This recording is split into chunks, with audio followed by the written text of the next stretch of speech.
alunos, iniciamos a nossa semana 2 do Plano de Ensino Tutorado PET 7 e temos aí como tema liberdade e determinismo. Várias vezes apareceu esse tema, mas é claro que o tema ele sempre tem muitos outros subtemas que ampliam esta reflexão, porque dentro do planejamento do Estado, que é de forma temática, não segue por filósofos, mas por temas, e cada tema pode ter vários filósofos tratando.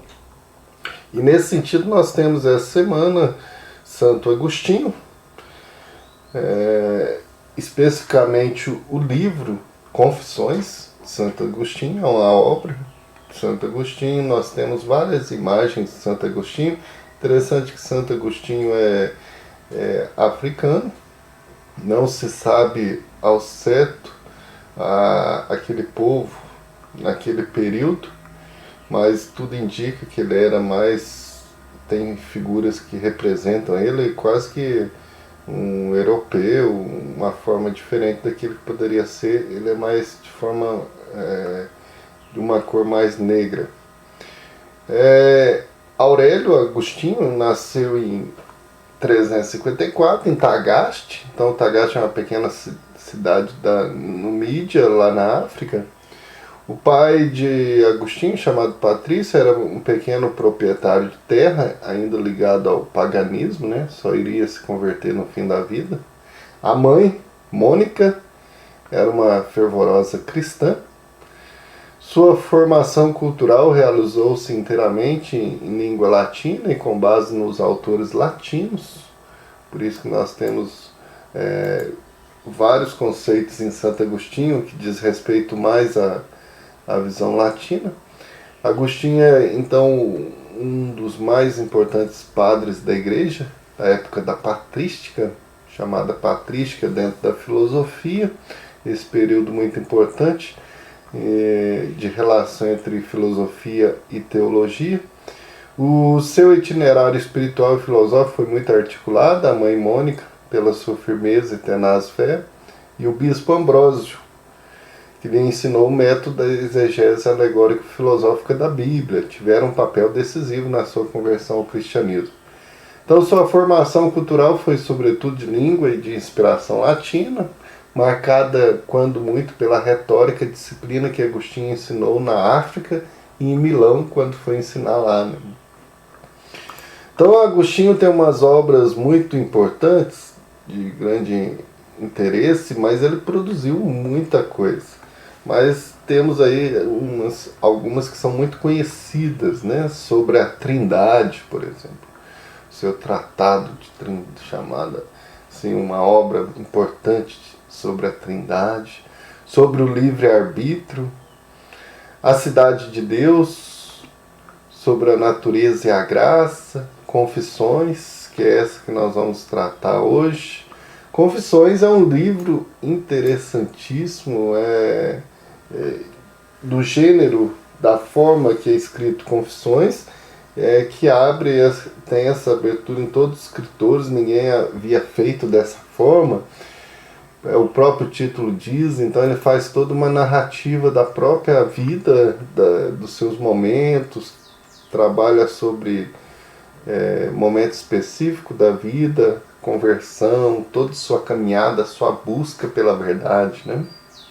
Então mostra aí sua infância até os 14 anos, ele reflete sobre sua infância pessoal, a fim de tirar conclusões universais sobre a natureza da infância. A criança é inerentemente violenta, deixada à própria sorte por causa do pecado original. Santo Agostinho que reflete muito sobre essa questão do pecado original.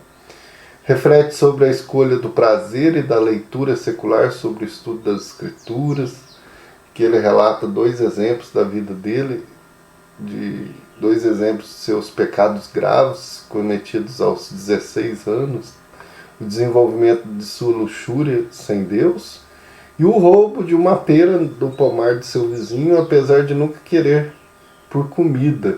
Então ele reflete toda essa atitude, esse movimento interno.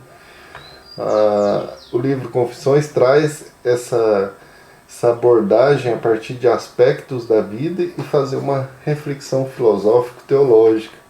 Agostinho ele argumenta que ele provavelmente não teria roubado nada se não tivesse na companhia de outros que pudessem compartilhar de seu pecado. Então a influência externa ajuda nas escolhas, nas más escolhas, né? Então tem muito esse aspecto psicológico no seu escrito. Culpa seu orgulho por não ter fé nas escrituras, busca a verdade em relação ao bem e ao mal através do maniqueísmo. Já nós vamos ver o que significa o maniqueísmo. Santa Mônica sonha com a conversão de seu filho à doutrina católica. E entre os 19 e os 28 anos, Agostinho tem uma relação com uma mulher. Ela não é sua legítima esposa, mas com quem tem um filho, chamado Deodato, né? A morte de seu amigo afetou severamente por causa de sua falta de amor em Deus. Ele se move para ensinar em Roma, onde o sistema educacional é mais disciplinado, solicitado em Milão, onde ele encontra o bispo Ambrósio, Santo Ambrósio. Ele aprecia o estilo e a atitude de Ambrósio, e Ambrósio expõe uma perspectiva mais espiritual, figurativa de Deus, o que o leva a uma posição como catecúmeno da igreja. A gente tem que pensar que o catecúmeno ele é aquele que está iniciando, da iniciação do batismo, está sendo batizado. Então Mônica retorna no final deste livro e organiza um casamento para Agostinho, que se separa de sua esposa anterior e encontra uma nova amante e considera-se um escravo da luxúria. Em sua missão de descobrir a verdade por trás do bem e do mal, Agostinho é exposto à visão neoplatônica de Deus. Ele descreve ainda sua turbulência interna sobre se converter ao cristianismo. Santo Ambrósio batiza então Agostinho. Agostinho muda de memórias pessoais para avaliações introspectivas das próprias memórias de si mesmo, enquanto continua a refletir sobre os valores das confissões, o significado da oração e os meios pelos quais os indivíduos podem alcançar Deus. É através deste último ponto e de sua reflexão sobre o corpo e a alma que ele chega a uma justificação para a existência de Cristo. Agostinho relata a natureza do divino e do terreno, uma interpretação alegórica que ele faz de Gênesis, através da qual ele descobre a Trindade e o significado da criação do homem por Deus. Agostinho foi o primeiro pensador cristão a atuar uma síntese madura entre fé, filosofia e vida, considerando que a fé teria recebido clareza da razão, mas também que a razão teria ganho estímulo e impulso da fé.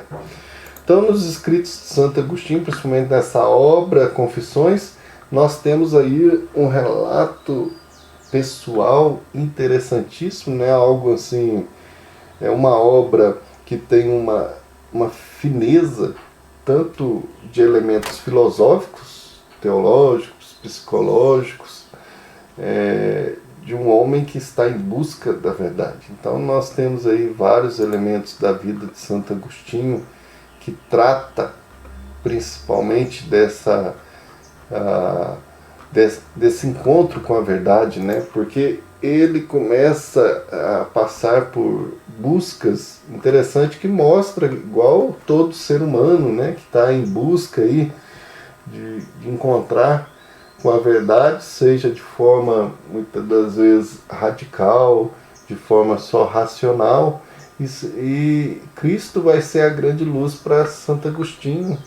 Mas o interessante é que não é uma reflexão, não é uma busca simplesmente pela experiência, mas em Santo Agostinho nós percebemos o encontro radical aí entre aquilo que é as experiências de fé, experiência de busca de conhecimento, mas também a forma em que há uma relação muito grande entre experiência e razão.